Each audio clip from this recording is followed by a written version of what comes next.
मध्य प्रदेश इस समय कड़ाके की ठंड की चपेट में है। नवंबर का महीना जहां आमतौर पर हल्की सर्द हवा और कोहरे की दस्तक के साथ बीतता है, वहीं इस बार मौसम ने सभी पूर्वानुमानों को धता बताते हुए बेहद ठंडी रातें दर्ज कराई हैं।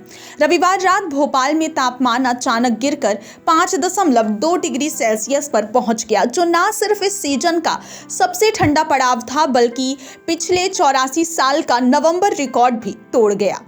30 नवंबर सन 1941 को दर्ज किया गया 6.1 डिग्री का न्यूनतम तापमान अब इतिहास बन चुका है।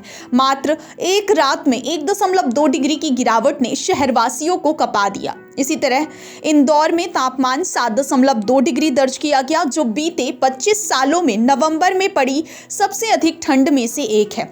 हालांकि यहां तापमान में 0.8 डिग्री की मामूली बढ़ोतरी जरूर देखी गई, लेकिन इससे ठिठुरन कम नहीं हुई। राजगढ़ में पारा 5 डिग्री तक पहुंच गया, जो इस जिले का अब तक का सबसे कम नवंबर तापमान रहा। उधर ग्वालियर में 9.8, उज्जैन में 9.6 और जबलपुर में 9.3 डिग्री सेल्सियस तापमान रिकॉर्ड किया गया, जिससे साफ है कि पूरा प्रदेश शीतलहर की गिरफ्त में है। मौसम विभाग के अनुसार मध्य प्रदेश के अधिकांश इलाकों में रात का तापमान लगातार 12 डिग्री से नीचे बना हुआ है। अगले 2 दिनों तक कई जिलों में शीतलहर जारी रहने की संभावना है, लेकिन इस कड़ाके की ठंड के बावजूद कई जिलों में स्कूलों की टाइमिंग में बदलाव नहीं किया गया, जिससे बच्चों और अभिभावकों की परेशानी बढ़ गई।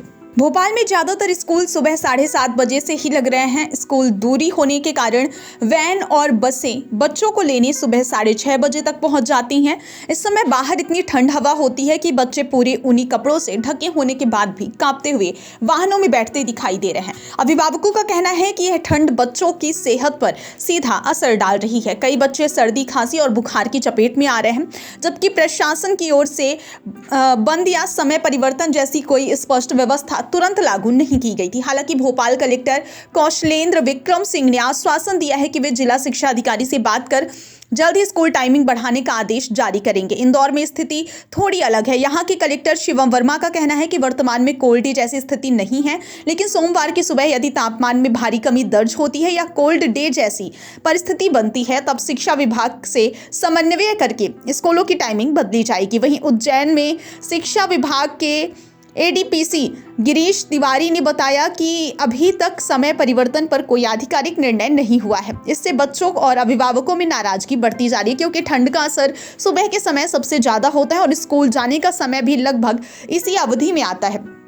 इसके विपरीत ग्वालियर में प्रशासन ने एक सकारात्मक कदम उठाते हुए 1 नवंबर से ही स्कूलों का समय सुबह 8 बजे के बाद कर दिया है।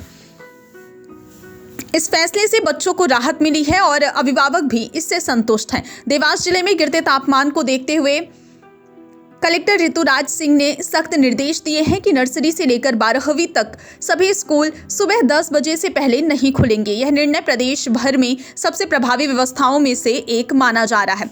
झाबुआ जिले में भी कलेक्टर नेहा मीना ने आदेश जारी किया है कि नर्सरी से 3री तक की कक्षाएं सुबह 9 बजे और 4थी से 12वीं तक की कक्षाएं सुबह 8 बजे से पहले नहीं लगेंगी, लेकिन यहां भी समय परिवर्तन को लेकर कोई बड़ा आदेश जारी नहीं हुआ है। इस ठंड ने न सिर्फ मौसम का मिजाज बदला है, बल्कि स्कूलों की व्यवस्थाओं और प्रशासनिक निर्णयों को भी एक बार फिर सवालों के घेरे में ला दिया है। जहां कुछ जिलों में दूरदर्शिता दिखाते हुए समय परिवर्तन कर बच्चों को राहत दी गई है, वहीं कई जिलों में अभी तक निर्णय का इंतजार किया जा रहा है।